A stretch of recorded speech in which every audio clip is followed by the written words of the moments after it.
ครับครับผมกราบถวายความเคารพพระเถรานุเถระครูบาสังฆะที่เคารพอย่างสูงทุกรูปเจริญสุขสวัสดีสาธุชนท่านผู้ฟังทุกคนทุกท่านสำหรับสาธุชนและผู้ฟังที่ให้เกียรติรับฟังรายการธรรมาภิวัตน์อันเป็นรายการวิทยุเพื่อการเผยแผ่พระพุทธศาสนา ส่งเสริมการศึกษาและพัฒนาสังคมรายการนี้รับผิดชอบโดยอาตมาภาพพระสาธิตธีระปัญโยผู้อำนวยการสถาบันธรรมาภิวัตน์สถาบันเพื่อเผยแผ่พระพุทธศาสนาส่งเสริมการศึกษาและพัฒนาสังคมตั้งอยู่ณที่พักสงฆ์สถาบันธรรมาภิวัตน์บ้านศพเตินตำบลศพปาดอำเภอแม่เมาะจังหวัดลำปางรายการนี้ออกอากาศทุกวันอังคารตั้งแต่เวลาตี 5ไปจนถึง7 โมงเมื่อเจ้าทุกวันอังคารได้มาพบกันออกอากาศผ่านทางสถานีวิทยุในเครือข่ายสถานีวิทยุคลื่นสีขาวเพื่อชาวประชาหลายคลื่น หลายสถานีหลายจังหวัดออกอากาศผ่านทาง Facebook Live ซึ่งเป็นไลฟ์สดของทางวัดป่าหินสถานีวิทยุคลื่นสีขาวเพื่อชาวประชามีของท่านอาจารย์พระครูอภิวัฒนวิกรมบันทึกเทปเอาไปออกอากาศผ่านทางสถานีวิทยุเพื่อการศึกษาและพัฒนาอาชีพเรดิโอเน็ตเวิร์กFM 99.50 เมกะเฮิรตซ์ตลอดจนถึงบันทึกเทปเอาไปออกอากาศผ่านทางเพจของสถาบันธรรมาภิวัตน์ซึ่งท่านผู้ฟังสามารถไปติดตามรับฟังย้อนหลัง ได้ที่เพจของสถาบันธรรมาภิวัตน์เข้าไปกดไลค์ในเพจแล้วก็ไปเลือกดูวิดีโอซึ่งบันทึกเทปเนี้ยก็เอาไปทำเป็นวิดีโอเอาไปลงเพจของสถาบันธรรมาภิวัตน์ก็อาจจะเจริญพรกับญาติโยมที่ติดตามรับฟังทางวิทยุติดตามรับฟังทางอินเทอร์เน็ตอยู่ทั่วโลกในขณะนี้เวลานี้ท่านผู้ฟังอาจจะอู้ได้ว่ายินดีต้อนรับเข้าสู่ฤดูหนาวฤดูฝนขออภัยเพราะว่าแต่วานี้อุตุนิยมวิทยาเพิ่นประกาศว่าวันที่22พฤษภาคมพุทธศักราช2566เนี่ยเป็นฤดูฝนเต็มตัวแล้วแต่วานี้ก็เลยฝนก็เลยตกลงมาฉลองฤดูฝนวันแรกก็พอได้พอเหมาะพอมีท่านผู้ฟังหลังจากนี้ไปความชุ่มชื่นเย็นใจเรื่องการเกษตร ปลูกพักฮักไม้ก็จะมีขึ้นในบรรดาพี่น้องทั้งหลายแต่ก็ต้องระมัดระวังเรื่องของน้ำท่วมน้ำท่วมน้ำล้นดินพังทลายสำหรับบ้านจองห้องหอที่อยู่ใกล้ห้วยใกล้ดอยใกล้จุดเสี่ยงอะไรอย่างต่างๆที่ว่ามานี้ต้องระมัดระวังแถมปอมีพายุตัวลมกาลูกเห็บกาอย่างเงี้ยซึ่งมันเป็นสิ่งที่เกิดขึ้นตามธรรมชาติถ้ามันนักล้ำไปมันก็เป็นผลกระทบเป็นภัยแก่มนุษย์แต่ถ้าเราป้องกันและแก้ไขได้เนี่ยมันก็จะช่วยกันได้ดีทีนี้ท่านผู้ฟังอันนี้เป็นการเฝ้าระมัดระวังลูกในเรื่องของการป้องกันแก้ไขแต่ในเรื่องของการมาช่วยให้โลกมันสมดุลน่ะคือการปลูกเก้าไม้ท่านผู้ฟังปลูกต้นไม้นักๆปลูกต้นไม้หลายๆนะมันจะทำให้โลกเนี่ยมันฟื้นมันคืนที่พักสงฆ์สถาบันธรรมาภิวัตน์ช่วงนี้ก็เริ่มปลูกเริ่มปลูกไม้ผลมะม่วงเอาลงเรื่อยๆแล้วก็ญาติโยมก็เริ่มทำแปลงตั้งหลังและมาทั่ว ทั่วฟักยาวประมาณสักไร่นึงเนี่ยแล้วก็เดี๋ยววันที่3 มิถุนาถ้าบ่มีอันอย่างผิดพลาดตามสำนักงานวัฒนธรรมจังหวัดลำปางพร้อมกับหัวหน้าส่วนราชการต่างๆเปิ้นก็จะมาปลูกต้นไม้นะในที่ซื้อใหม่13 ไร่ตั้งหลังแต่ว่าที่ซื้อใหม่เนี่ย ก็ยังขาดปัจจัยกันอยู่นะท่านผู้ฟังเนอะ ได้มาช่วยกันช่วยกันอู้เอ่ยถึงเรื่องของที่ดิน นะตอนนี้ก็เหลืออยู่ประมาณ200,000 บาทท่านผู้ฟังก็คือเอาไปจ่ายให้เจ้าของตี้แหม100,000แล้วก็แหม100,000เนี่ยมาเป็นก้าปรับปรุงพื้นที่เอารถแมคโครเอารถไถเข้าเนี่ย13 ไร่เนี่ยนะเพราะฉะนั้นท่านผู้ฟังณโอกาสนี้เวลานี้ก็เจริญพรท่านผู้ฟังได้มาร่วมบุญจัดซื้อที่ดินถวายไว้ในพระพุทธศาสนาหน้าที่พักสงฆ์สถาบันธรรมาภิวัตรบ้านศพเตินตำบลศพปาดอำเภอแม่เมาะจังหวัดลำปางด้วยกันมาด้วยตนเองก็ได้แต่ว่านัดหมายกันมาก่อน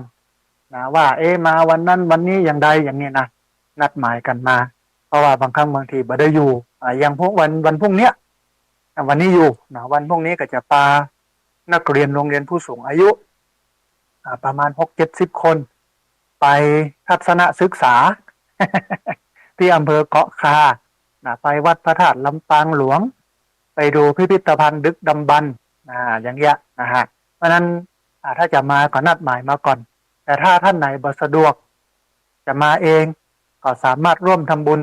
ผ่านทางบัญชีธนาคารของที่พักสงฆ์สถาบันธรรมาภิวัตรได้ที่ผ่านมาเนี่ยมี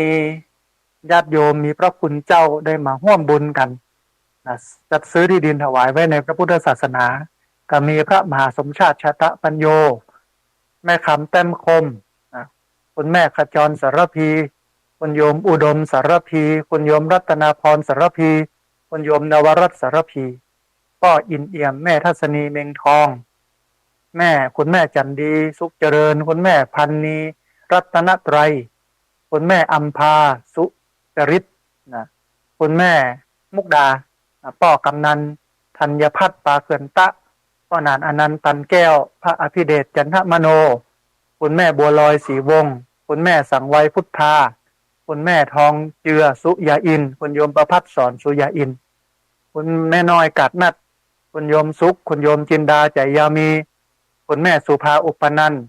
ร้อยตรีประยุทธ์คุณแม่สายชนพุกทองคุณแม่บุญมีวงดีคุณแม่นวลแก้วทาคุณแม่อัมพรคำแสง คุณป้าบุญชูคุณแม่รัตตากาวิรชัยคุณแม่อัญชลีคุณโยมนราศักดิ์คำพรมคุณป้าเสรีคุณแม่สดใสวิจิตรชโรธรคุณแม่ระวีวันคุณโยมสิรินรดาคุณโยมอเนนชาเชยโสคุณโยมตันหยงคุณโยมสมัทนะณลำปางคุณป้าฉไนไทยรินคุณแม่ทองคำไทยรินคุณป้าสีทองดีคุณแม่นำทองดีคุณโยมนิพาทองดีคุณโยมโอภาสพินโยคุณโยมกันนิกาพินโยคุณโยมสาริกาพินโยคุณโยมแสงจันทร์ชัยทิพย์คุณโยมพงศักดิ์ชัยทิพย์คุณแม่รัตดาอักการเรือนคุณแม่สุกแก้วคำอ้วน คุณแม่หอดจันทร์สุกปุ๊กคุณแม่แต้มอุปนันท์คุณแม่มีชัยพินโยคุณชุลิตาเมากาวินคุณโยมกมลพรมนจันทร์แม่บัวสวนดอกคุณโยมประนอมเปี้ยสายคุณโยมปฏิพานโจ้พี่ไม้คุณโยมพองพันธ์ปันตีคุณโยมกนกพิษชัยนาคุณโยมพันนิตราพรหมมินทร์คุณโยมสุทัศน์ดีมูลคุณโยมคำสีที่เขื่อนร้านลุงคำสีที่เขื่อนแต่ว่าวันซืนกับส่งรองเท้ามา2 กู้อนุโมทนาพระอาจารย์ชาวลิตทิตะสัทโธคุณโยมมลิวันนักวิโรธคุณโยมจรัสศรีพันธ์ศรีนวลพระอาจารย์วิสิทธิตะวิสิทธโธพระครูโสพลปริยัติคุณโยมรัตดาวันปันเตพันเอกชัชวานบุญกรอบคุณโยมรัตนาบุญกรอบเรืออากาศโทสัญญาอาจารย์กันนิกาวรรณปทุมคุณโยมกัลยาว่องทิพย์คงคาคุณโยมคำสุขโยธินคุณโยมกอบแก้วนัธรรมคุณโยมสมศรีชิมรสคุณโยมกมลชนกโยธินคุณโยมพนิดากวนคำคุณแม่สุชาดาเทพจันตาคุณโยมนิธิราโยธินคุณแม่อรุณใจแก้วแดงคุณแม่แปงแก้วพะเยาคุณโยมประนอมปุ๋ยวงคุณโยมสุนิสาที่จูพันโทอำนาจสูงซักคุณแม่สุวรรลีชูวัฒนขจรคุณแม่คำนวณกำลังแข็งคุณโยมนัทธินีธีระคำคุณโยมนัทธินีธีระคำคุณลัคนาบุญมาเทพ คุณแม่จันเรือนใสคุณมาลัยแก้วปัญญาฟูคุณแม่ประมวลกันกองคุณโยมนิรินทร์เบนมา คุณโยมชินกรเทพพระอุตคุณโยมสำรองนนไทยคุณโยมพนมจอมอินตาคุณลัดดาวันคุณลัดดาวันปันเตคุณบุญมีจีนาคุณบุญยืนชัยวังเย็นคุณโยมคุณวินัยจีนาคุณกิตยาจีนาคุณโยมบัวผิวบุญเรืองคุณโยมกรกมลเขยก้างคุณแม่ศรีลายสติยราชคุณโยมไพพันธ์อินตทาคุณโยมแสงล่าทองใหญ่คุณโยมกาญจนาประจินคุณโยมแสงเรือนจริยสกุลธรรมคุณโยมนนัชชาพัฒลาจันทึกคุณโยมบุญศรีทรงศรีสกุลคุณแม่นวลยอดคำปันคุณแม่วิไลธนุกรรมคุณโยมสรวุฒิเท้าชัยคุณโยมทรงวุฒิไกรวิชัยคุณโยมปริศขันธชมพูคุณโยมพันทิพย์ผมรีคุณโยมเกิกซักคร้างคีรีคุณโยมจิตตภวันเปงน้อยคุณโยมประพันธ์บัวเกตขัดทาคุณแม่ปวลีอินสุวรรณรองศาสตราจารย์ดร.วราพรตันรัตนกุลคุณโยมจำเนียนวรรณรัตน์คุณแม่ดวงมาลัยปัญโยคุณแม่พัดกองศรีคุณแม่สีมอนใจหาวันคุณป้ออินทาสุคุณแม่สุแก้วฟูคุณแม่สุคำแก้วฟูคุณโยมชุติมาพงพังคุณโยมสีนวลพงพิพัฒนกิจอาจารย์พระครูชลทานพิทักษ์คุณแม่ฤทธิ์ศรีรภาคุณโยมอัมพลสายเป่งคุณโยมสุภรัตน์ตุ้ยใจอันนี้เป็นรายชื่อ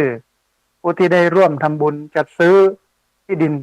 ถวายไว้ในพระพุทธศาสนาตึงมาทำบุญด้วยตัวเองหรือทำบุญผ่านทางบัญชีธนาคารถ้าท่านใดอยากจะร่วมปิดบัญชีเนาะซึ่งก็เหลืออยู่ประมาณ200,000 กว่าบาทเนี่ยนะก็สามารถร่วมทำบุญได้ที่ธนาคารกรุงไทยสาขาประตูใจชื่อบัญชีที่พักส่งสถาบันธรรมาภิวัตรหมายเลขบัญชี5360755 ธนาคารกรุงไทยสาขาประตูชัยชื่อบัญชีที่พักส่งสถาบันธรรมาภิวัตรหมายเลขบัญชี5360755 ที่ผ่านมาญาติโยมก็ร่วมทำบุญกันมาแล้วก็รวบรวมกับปัจจัยที่ญาติโยมได้หอมตั้งอื่นมาก็เอาไปให้กับเจ้าของที่ดินแล้วประมาณ300,000 บาทตอนนี้เหลือแหม200,000เป็นค่าที่ดินที่เหลือแล้วก็แหม100,000เนี่ยเป็นค่าเอามาปรับปรุงพื้นที่เพราะฉะนั้นท่านใดอยากจะร่วมทำบุญจัดซื้อที่ดินถวายไว้ในพระพุทธศาสนาก็เจริญพรที่จริงที่ดินเนี่ยเป็นเรื่องความมั่นคงท่านผู้ฟังเป็นเรื่องของต้นกำเนิดแห่งสรรพสิ่งคือถ้ามีที่ดินเนี่ยไอ้อย่างก็จะงอกงามโดยมาหมดทุกเรื่องทุกอย่างมีอย่างแรกก็คือต้องมีที่ดินเป็นของตัวเก่าเฮียก่อนถ้าบ่มีที่ดินเป็นของตัวเก่าเนี่ยเอาก็บ่สามารถจะจัดจะทำอะไรอย่างได้แต่หากว่าถ้าเรามีที่ดินแล้วเนี่ยเอาสามารถทำอะไรอย่างได้นักในหลายแต่ว่าที่พักส่งสถาบันธรรมาภิวัตรเนี่ยที่ซื้อก็เพราะว่าที่ทางหลังเนี่ยญาติโยมปกติเอาปลูกข้าวโพดหรือแม้แต่ที่พักส่งสถาบันธรรมาภิวัตรเนี่ยสมัยตะก่อนนี่นะเป็นป่าข้าวโพดท่านผู้ฟังทีนี้เวลาญาติโยมปลูกข้าวโพดเนี่ยเอาตึงยาฆ่าหญ้าหรอมาฉีดปลูกเสร็จปุ๊บก็ฉีดใส่ปั๊บเลยยาฆ่าหญ้าระดับแรกพอมันใหญ่ขึ้นมาหน่อยหนึ่งเป็นต้นเป็นเก้าเอายาฆ่าแมลงไปใส่แถมสารพิษทั้งนั้นท่านผู้ฟังเอาก็มาอยู่แล้วก็เป็นมีแต่สารพิษตึงทั้งหน้าตึงทั้งหลังนี่นะแล้วเราจะปลูกผักอินทรีย์ผักปลอดสารพิษแล้วก็สอนญาติโยมเพื่อใจสารพิษตีเฮาได้ฟันฉีดกันมึงมั่งแล้วก็ที่สำคัญที่สุดคือส่งผลกระทบต่อบุคลากรที่อยู่ที่วัดเวลาเปิ้นฉีดกำหนึ่งเนี่ยเปิ้นเอารถไถลงฉีดนะฮะเขาก็หนีไปอยู่ที่อื่นสักคืน2 คืนถ้ากลิ่นมันหายอย่างมันหายแล้วก็ปิดมาพักมาอาศัยที่เดิมก็ลำบากอีหลายปีท่านผู้ฟังก็เลยตัดสินใจซื้อด้านหลังรวบรวมปัจจัยก็ซื้อละด้านหลัง15 ไร่ซื้อปุ๊บปลูกต้นไม้ปั๊บเลย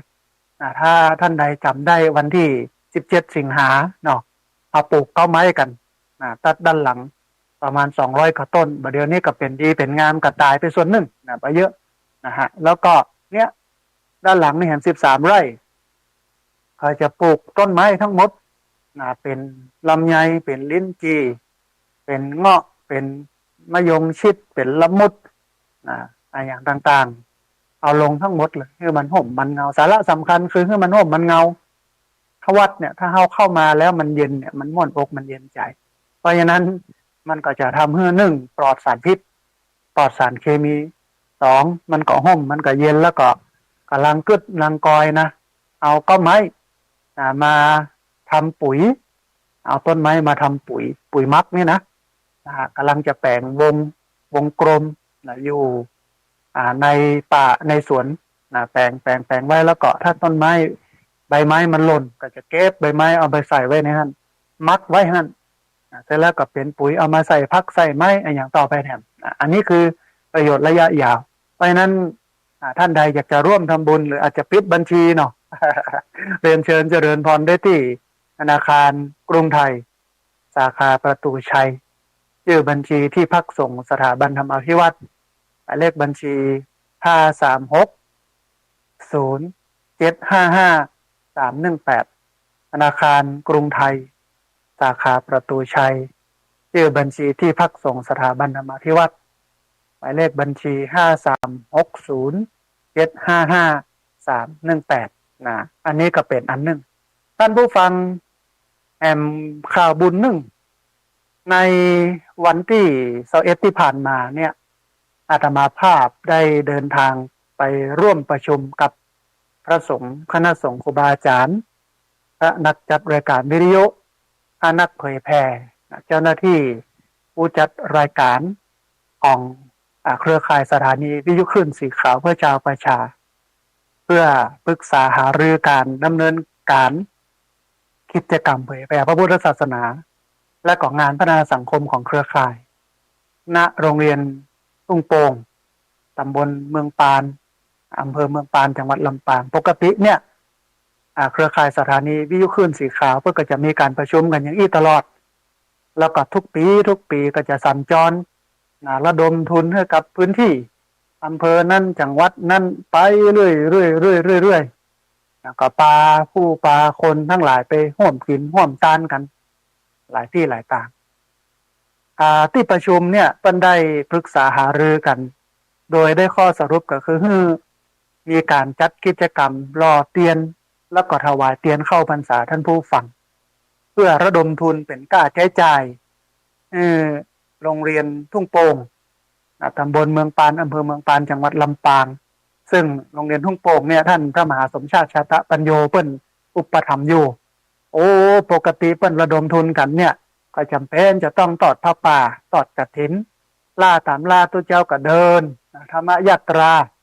เพื่อการศึกษาโรงเรียนขนาดเล็กเนี่ยนะระดมทุนกันไปเดินหลายรอบหลายเตื้อ ซึ่งทุกครั้งอาตมาภาพก็แนะนำเปิ้นอย่างเปิ้นให้กำลังใจเปิ้นแรกเริ่มเดิมทีของการระดมทุนการจัดตั้งโรงเรียนเนี่ยอาตมาภาพก็ไปร่วมร่วมกอยร่วมแก้ปัญหามาตั้งแต่ต้นนะตอนนี้ครูบาอาจารย์เปิ้นก็เห็นว่าถ้าเราระดมทุนกันง่ายๆท่านมหาสมชาติก็บ่ต้องได้ไปทางนอกทางป่างบ่ต้องได้เตียวอยู่เป็นรักท่านนี่นะอันนี้อันหนึ่งและอันที่สองเนี่ยเพื่อสนับสนุนเป็นก้าไฟของสถานีวิทยุเพื่อการศึกษาวิทยาลัยสงฆ์นครลำปาง FM 106.50 เมกะเฮิรตซ์ในที่ประชุมเนี่ยเปิ้นตกลงกันว่าในวันงานเนี่ยจะรอเตียนพรรษาจำนวน9 เล่มแล้วก็ถวายเตียนพรรษา15 วัดในวันที่15 กรกฎาคมพุทธศักราช 2566 เริ่มตั้งแต่เวลา 8 โมงเกิงไปจนถึง 5 โมงแม่แลงณ วัดตุ้งโป่งตำบลเมืองปานอำเภอเมืองปานจังหวัดลำปางนั่นหมายความว่าวันที่15 กรกฎาคม 2566 เริ่มตั้งแต่ 8 โมงเกิงเป็นต้นไปยาวจนถึง 5 โมงเรียนเชิญเจริญพรพี่น้องญาติโยมที่ได้ยินได้ฟัง รายการอยู่ติดตามรับฟังอยู่เนี่ยมาร่วมกันรอเตียนเข้าพรรษาโดยที่บ่ต้องได้เตรียมอะไรอย่างมาเอาสตังค์มา อย่างเดียวในวันนั้นเนี่ยจะมีการปูชาเตียน12ราศีเตียน12ราศีเตียนธรรมจักรเป็นแว่นๆนั่นนะเพิ่นจะให้ปูชาแว่นละ20 บาทเอาไปจอมไว้ในหม้อต้มเสร็จแล้วก็ตักเอามาเทใส่ในปิมหั่นอาจจะหลวงพ่อพระครูปฏิพันธ์ธรรมทินปัญญาเป็นศาลาควบคุมการทำแบบเบ้าของเปิ้นเอามาจากเวียงป่าเป้าเลยนะฮะเพราะฉะนั้นวันที่15 กรกฎาคมเนี่ยเฮาก็บ่ต้องเอาเตียนมาเฮาบ่ต้องเอาเตียนมาเอาเตรียมปัจจัยมาปูชาเตียนแว่นละ20 บาทเนี่ยนะเอาไปรอแล้วก็เตรียมปัจจัยมาทำบุญเพื่อระดมทุน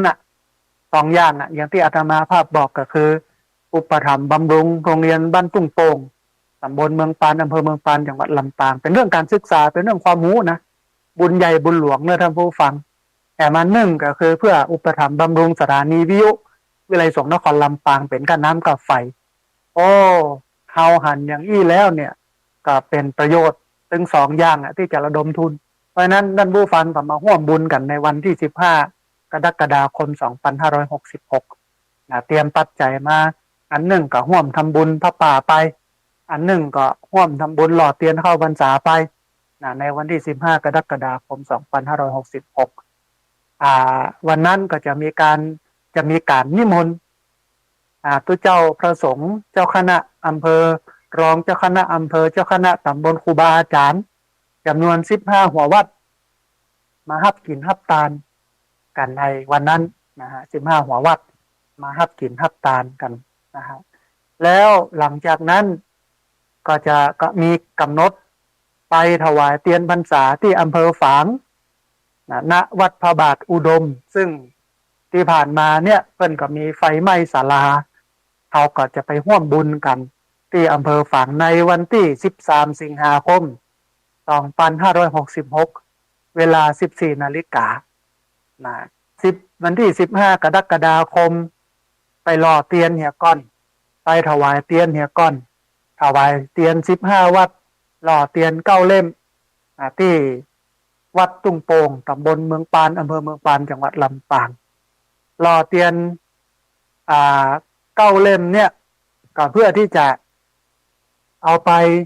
ถวายที่อำเภอฝางในวันที่13 สิงหาคม 2566 ส่วนเตียนพรรษา15 เล่มที่จะถวายวันที่15 กรกฎาคมเนี่ยอาตมาภาพกับครูบาอาจารย์จะรับผิดชอบไปจัดหามาเอามาประดับตกแต่งแล้วก็เอาไปถวายทานแล้วในวันนั้นท่านผู้ฟังคือวันที่15 กรกฎาคมเนี่ยท่านใดอยากจะออกโรงทานเอากับเข้าไปเลี้ยงพี่น้องพุทธศาสนิกชนที่มาจากนาจังหวัดต่างๆนี่นะประมาณ1,000 กว่าคนในวันนั้นคิดว่านะน่าจะเป็น1,000ไปร่วมกินร่วมทานกันนี่นะก็เอาโรงทานไปเลี้ยงได้เนอะจะเอาอาหารเอาผลไม้ไปเลี้ยงได้ตัวในวันนั้นแล้วก็พี่น้องที่ไปเนี่ยเพื่อกันไว้ก่อนเนี่ยนะข้อตอนไปตัวเด้อ พี่น้องที่จะไปเนี่ยในวันที่15 กรกฎาคม 2566 เนี่ยห่อข้าวตอนไปตัวแล้วก็เฮาก็ไปเสาะหากินทางปุ้นตัวก็คือกังวลว่าถ้ากับข้าวทางปุ้นมันบ่พอเฮาห่อมาตัวเฮาก็บ่เดือดร้อนหยังนี่เนาะถ้าเฮาบ่ได้ห่อมาถ้าเปิ้นบ่มีให้กินมันก็จะลำบากดังนั้นเฮาเตรียมตัวไปเลยห่อไปอันนี้ประเด็นหนึ่งแล้วก็ท่านใดนอกจากห่อเมื่อตัวเก่าแล้วยังจะไปเลี้ยงพี่น้องที่จะมากินมาทานกันในพิธีหล่อเทียนเข้าพรรษาในวันที่15 กรกฎาคมเนี่ยก็ขอเจริญพรเนอะได้มาร่วมบุญกันได้มาร่วมบุญกันโดยการมาเลี้ยงโฮงทานเลี้ยงน้ำเลี้ยงอาหารซึ่งตับนี้เนี่ย สามารถประสานงานได้ที่ท่านพระมหาสมชาติชาตะปัญโยโดยตรงท่านใดอยากจะร่วมทำบุญกับ กิจกรรมอันเป็นมหากุศลก็สามารถร่วมทำบุญได้ที่ธนาคารกรุงไทยสาขาประตูใจ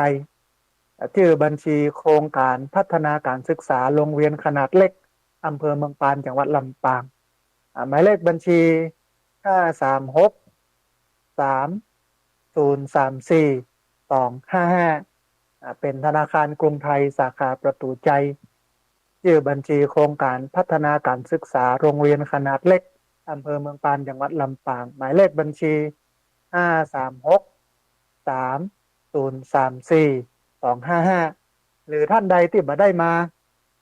อยากให้ร่วมทำบุญหล่อเทียนเข้าพรรษาในวันที่15อยากถวายเทียนเข้าพรรษาก็สามารถมาร่วมทำบุญได้ที่ธนาคารกรุงไทยธนาคารกรุงไทยสาขาประตูใจชื่อบัญชีโครงการพัฒนาการศึกษาโรงเรียนขนาดเล็กอำเภอเมืองปานจังหวัดลำปางหมายเลขบัญชี536303425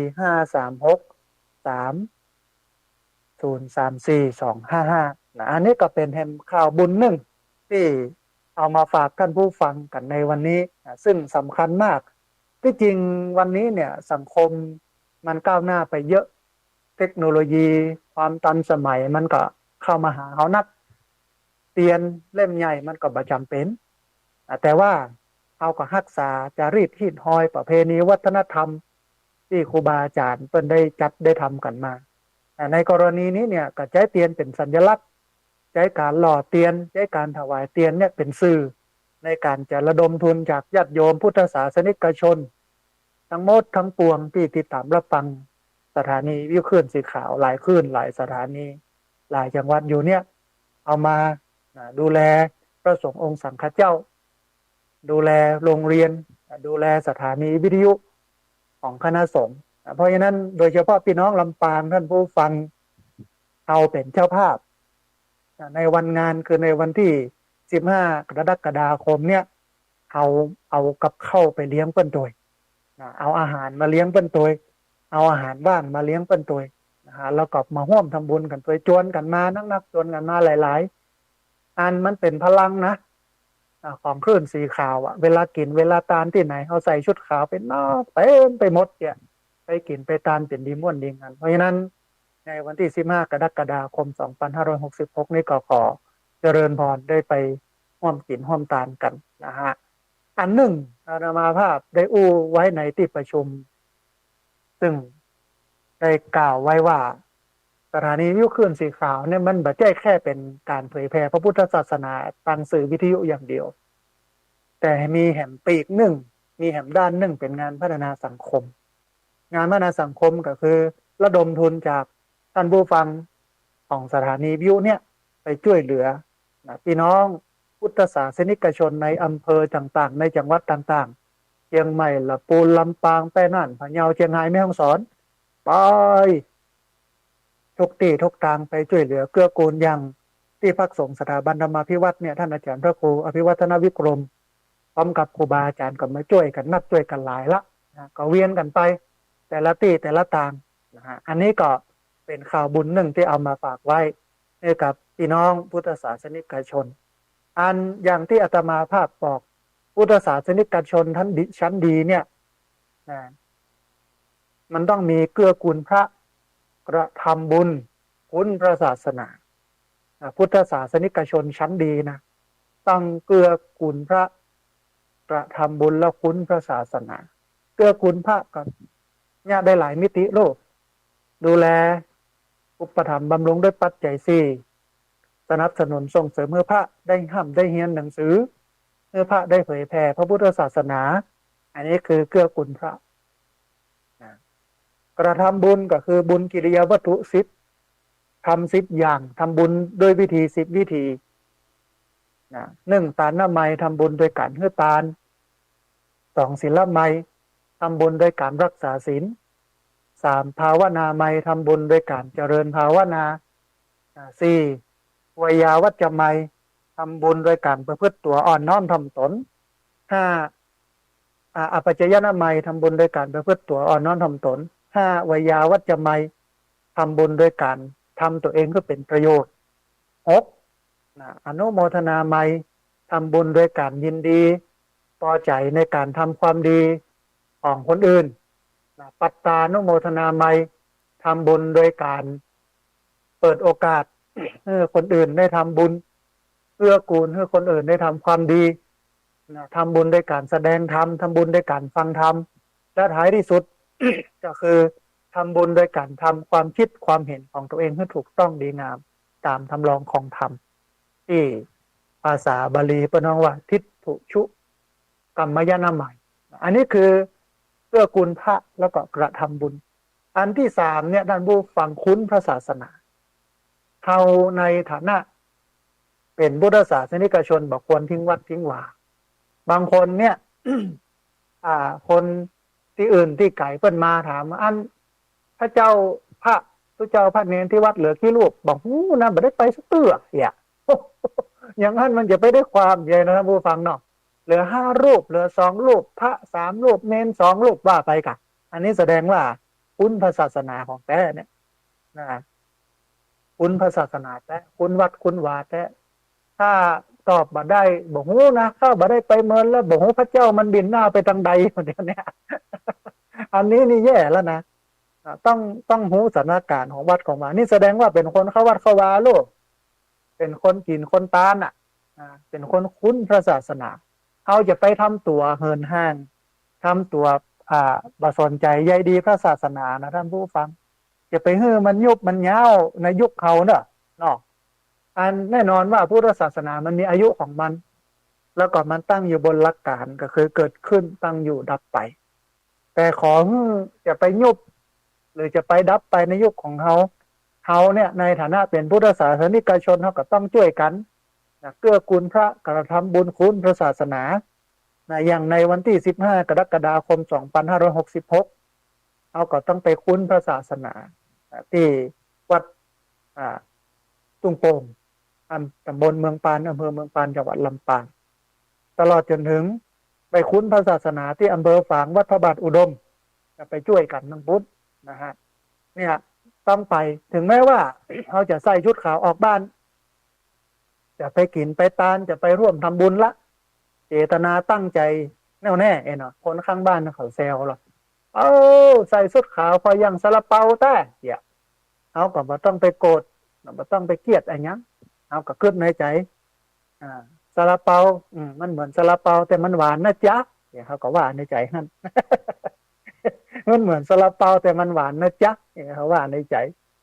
คน100 คนพันคนมันจะไปกึดเหมือนเฮาก็คนมันก็เป็นเรื่องที่ยากมันก็กึดไปต่างๆนะกึดไปหลายเรื่องหลายอย่างมันจะไปอย่างที่เฮากึดมันบ่ได้ไปเป็นอย่างที่เฮาเป็นเรื่องธรรมดามากเพราะฉะนั้นเราในฐานะเป็นพุทธศาสนิกชนอย่างที่บอกก็ต้องเกื้อกูลพระต้องกระทำบุญต้องคุ้นพระศาสนาไอ้คุ้นพระศาสนาเนี่ยท่านผู้ฟัง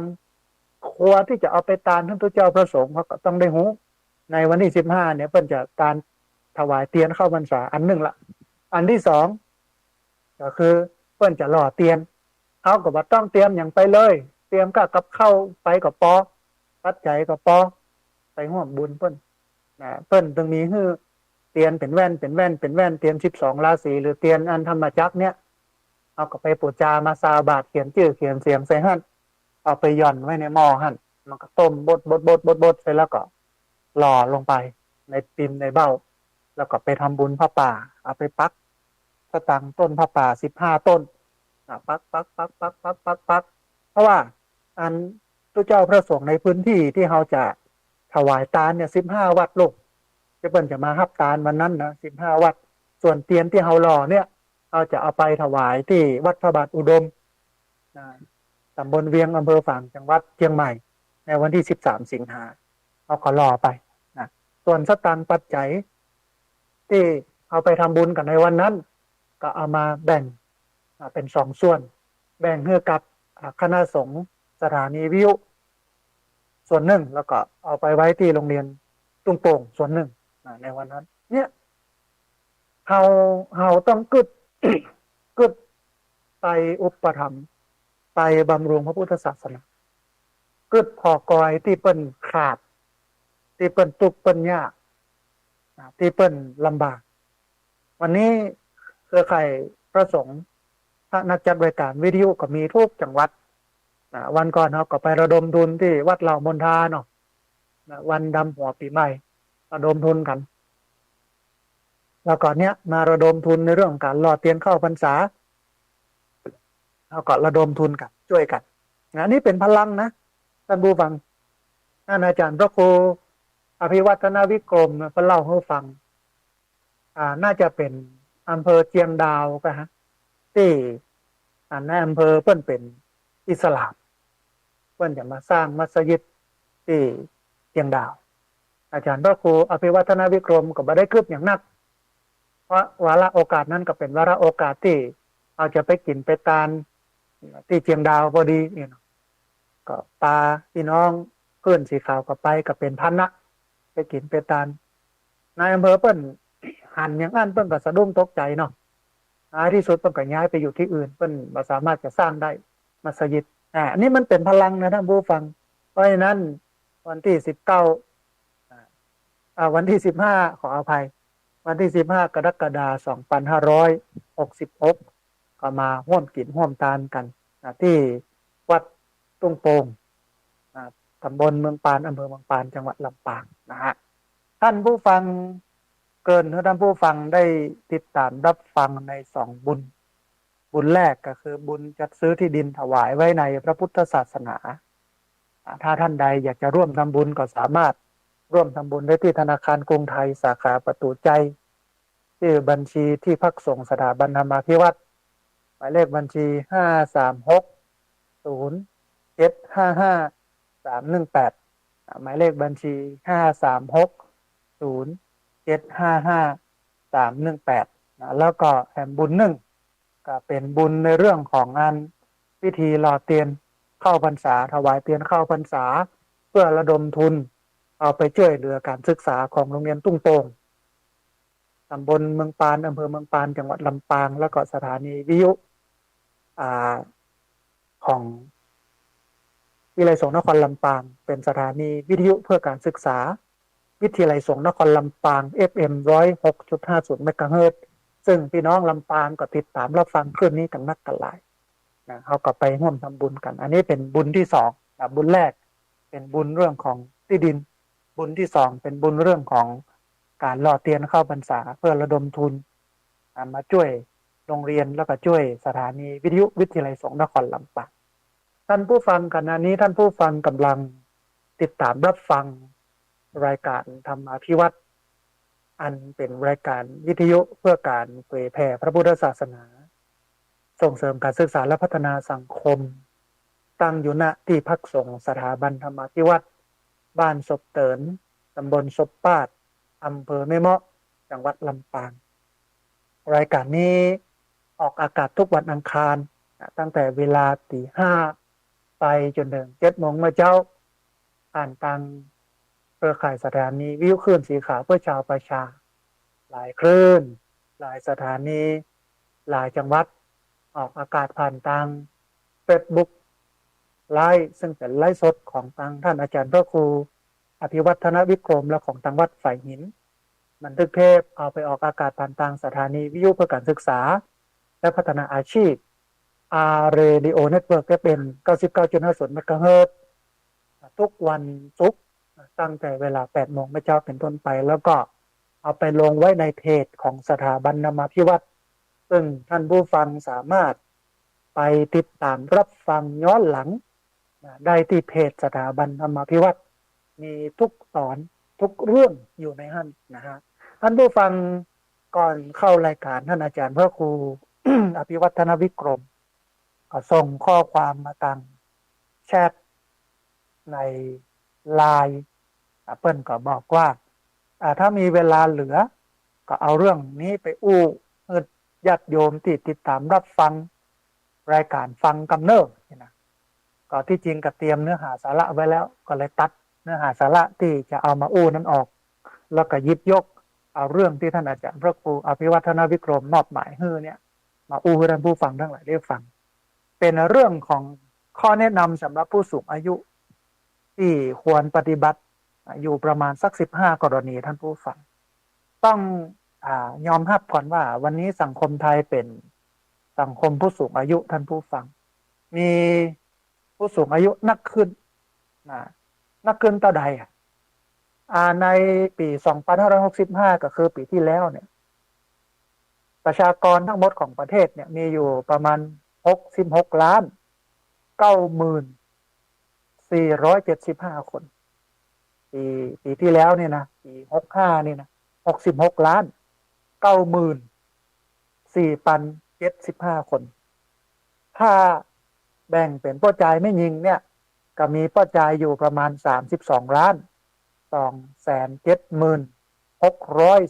32,277,615 คนเป็นไม่ยิงอยู่ประมาณ33,819,860 คนทีนี้ด้านผู้ฟังจำนวนผู้สูงอายุในปี2565คือปีที่แล้วมีอยู่ทั้งหมดในประเทศนี้12,519,926 คนถ้าคิดเป็นเปอร์เซ็นต์ก็มีอยู่ประมาณ18.94%ในบรรดาผู้สูงอายุจำนวน12,519,926 คนนั้นแบ่งเป็นผู้สูงอายุก็จ่ายอยู่5,512,223 คนแบ่งเป็นผู้สูงอายุไม่ยิงคุณยายนี่เนาะ7,703 รายนะเนี่ยถ้าแบ่งเป็นจ่ายยิงก็จ่ายไม่ยิงนะเป็นคุณตานี่มีอยู่ประมาณ5,512,223 คนเป็นคุณยายคุณย่ามีอยู่7,707,000ขออภัย7,707,703 รายคือเป็นเปอร์เซ็นต์ก็ได้ประมาณ18.94%12,519,926 รายอันนี้เป็นผู้สูงอายุถ้าแบ่งตามอายุนะช่วงอายุประมาณ60 ถึง 69 ปีเนี่ยมีอยู่ประมาณ7,412,000 ต่อ 3 ราย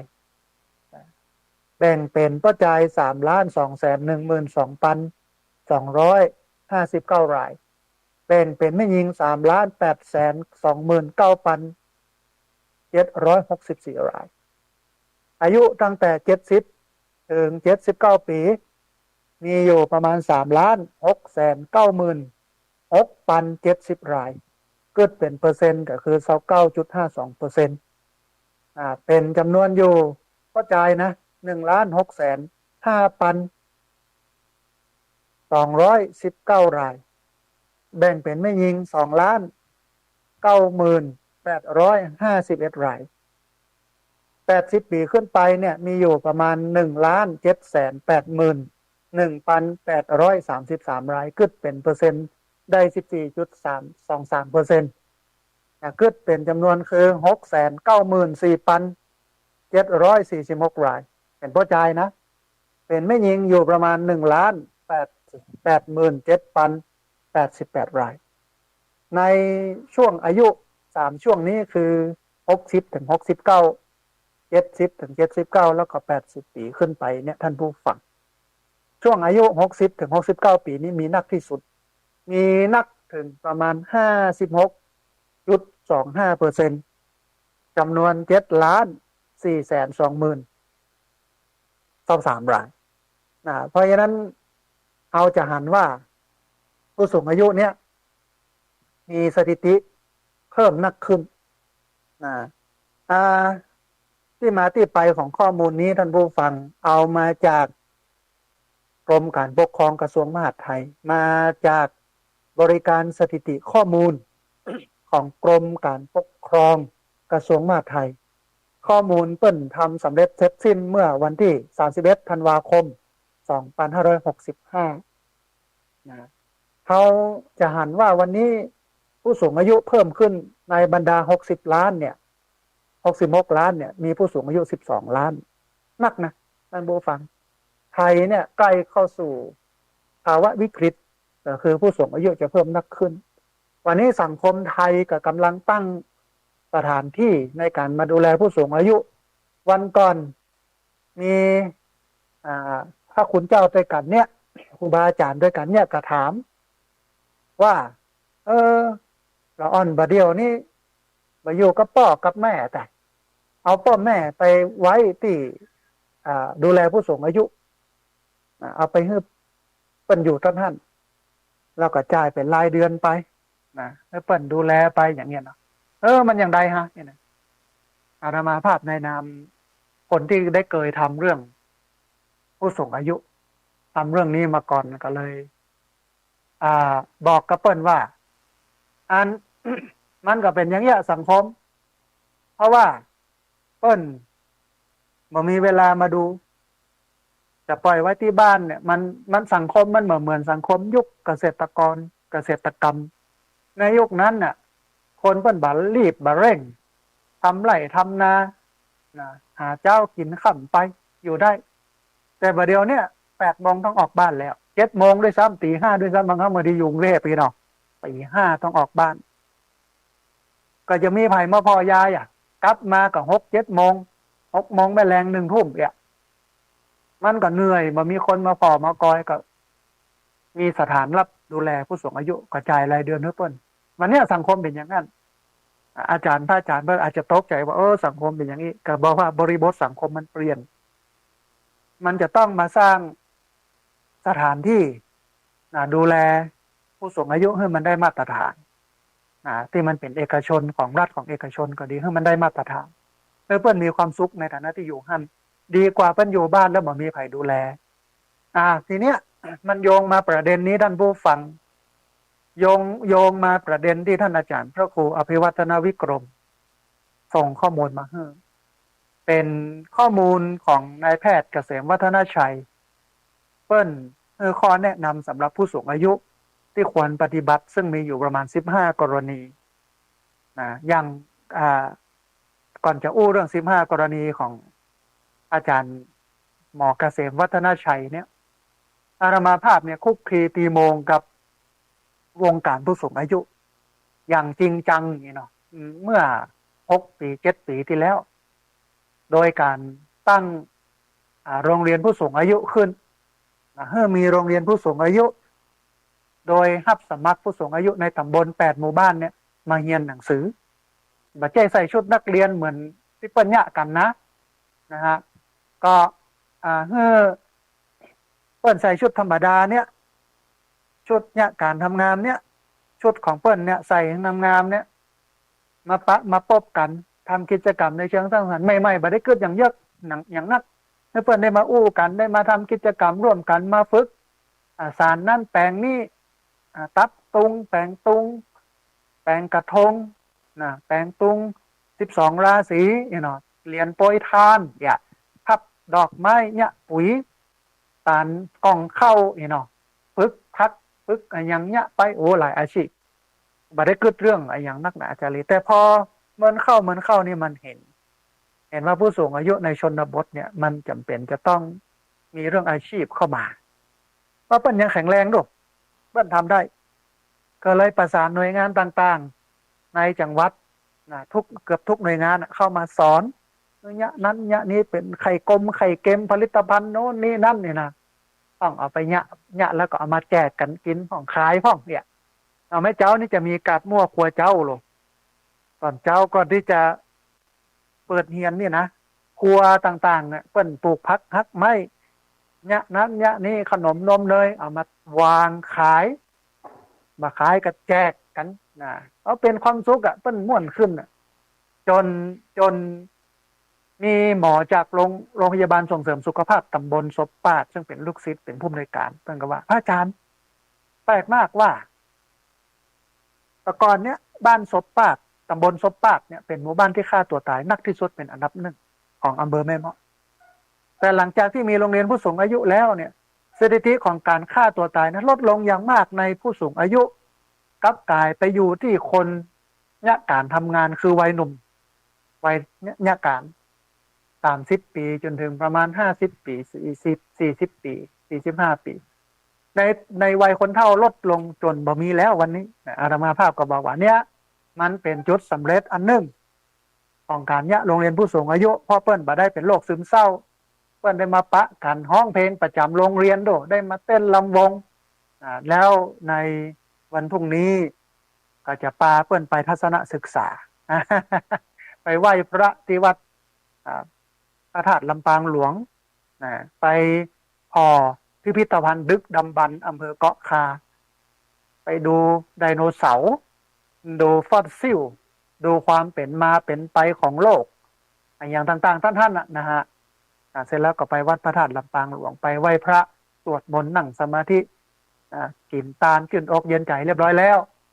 ปากันปิกไปอันนี้ก็เป็นในมวดหนึ่งเนี้ยโดยความผูกพันกับผู้สูงอายุก็เลยหูว่าเปิ้นขาดเปิ้นเหลือยังพ่องวัยนี้ต้องการอะไรอย่างใดต้องเนี่ยอะไรอย่างเพื่อเปิ้นอย่างใดพ่องต้องปรับปรุงอย่างเช่นเรื่องสุขภาพอาตมาภาพก็เอาหมอจากโรงพยาบาลจากอนามัยมันแนะนำเรื่องสุขภาพเรื่องกฎหมายก็เอาตำรวจเอานักกฎหมายเอายุติธรรมเอาศาลมาแนะนำเรื่องกฎหมายให้เปิ้นได้รู้จักเกษตรก็เอาปราชญ์เกษตรเอาเกษตรอำเภอมาสอนมาแนะนำเรื่องอาหารการกินเรื่องความปลอดภัยยุกยาเนาะยาดมยาลมยาหม่องยาที่กินศูนย์วิทยาศาสตร์เพื่อการศึกษาลำปางรับผิดชอบเอายามาตรวจเลยบอกว่ามันมีสารสเตียรอยด์ก็กินแล้วมันจะแข็งปองก็กินแล้วไตจะลุก็มันดีแต่มันมีผลข้างเคียงอย่างเงี้ยนะเช็คมาตรวจเนี้ยหลายมิติถึงพชตัวถึงอบตตัวถึงพัฒนาสังคมและความมั่นคงของมนุษย์มาอู้เรื่องสวัสดิการของผู้สูงอายุว่าตายแล้วทำศพอย่างเรียบร้อยแล้วต้องไปแจ้งเอาเงินชดเชย 2,000 บาทค่าศพอันนี้ซ้ำเดี๋ยวนี้รัฐบาลจะเกิดขึ้นใหม่เนี่ยเปิ้นอู้ถึงเรื่องของผู้สูงอายุสวัสดิการผู้สูงอายุ 3,000 บาทต่อคนต่อเดือนอันน่าสนใจมากปกติคนเฒ่าก็ได้700 800เดือนหนึ่งน้อยมากแต่ว่า 3,000 บาทวันละ100เนี่ยมันก็น่าจะพอกินอยู่ได้ในสังคมอย่างเงี้ยเพื่อเปิ้นได้รู้เรื่องราวต่างๆเหล่านี้เพื่อเปิ้นได้เข้าใจบางวันก็เอาวันเรื่องของการทำเล่นไลน์การใช้แอปพลิเคชันไลน์โดยสมาคมพัฒนาแม่เมาะมาสอนภาษาอังกฤษเบื้องต้นเพื่อเปิ้น บางวันก็ฝึกสารแอปเข้าฝึกสารนั้นเรื่องของตาตะเพียนเนี่ยแกงโน่นแกงนั่นแกงนี่ฝึกห่อนึ่งวันดีคืนดีเอาละอ่อนนักเรียนโรงเรียนตั้งรุ่มมาเฮียนตัววันที่เนี่ยขนมข้าวต้มเนี่ยโดยการเฮียนโฮโดยการห่ออย่างใดต้องมีวัสดุอุปกรณ์อย่างใดพ่อง1 กี่นาที